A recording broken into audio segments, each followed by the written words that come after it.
আসসালামু আলাইকুম রহমতুল্লাহি ওয়া বারাকাতুহু। আমার ভাই বন্ধুগণ, আপনারা দেখতেছেন যে কত সুন্দর একটা অফিস। এই অফিসের ভিতরে যদি পানি আসে তাহলে কি আর দেখা ভালো লাগে?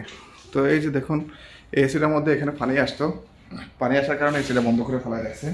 তো আমরা আসলে পানি আসার যে ইয়েগুলা, এই পানি কেন আসে এবং খুব শর্টকাটে কীভাবে পানি আসা বন্ধ করতে পারেন রুমের ভিতরে বা অফিসের ভিতরে, সে জিনিসটা আপনাদেরকে দেখাচ্ছি। তো আমাদের এই যে একজন লোক বাইরে আছে, হে একটা সিলিন্ডার নিয়ে আর পাইপ নিয়ে দাঁড়ায় আছে।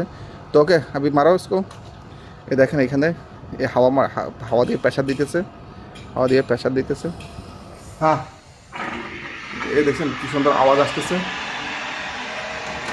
हाँ, देखिए आवाज আসতেছে। ओके ओके, और स्पीड नहीं है अभी कुछ आया कैसा?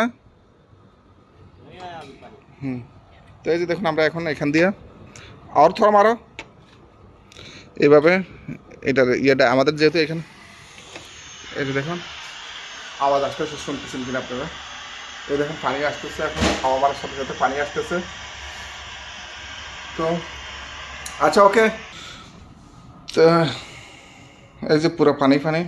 তো এখন আমরা এই যে দেখুন এখানে 2 বোতল পানি নিয়েছি, এই 2 বোতল পানি আমরা ভিতরে ডালিয়ে দিব আর বাইরে পানি যাইব ক্লিয়ারভাবে, ইনশাল্লাহ দেখবেন।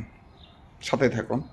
এই দেখুন কি পরিমাণ পানি আপনার হয়তো টেবিলের মধ্যে দেখা যাচ্ছে কিনা, দেখুন কি পরিমাণ পানি পড়ছে। তো এখন আমি এই যে এসিটা এই যে উপরে উঠছি, এখন এসিটা ইয়ে করব।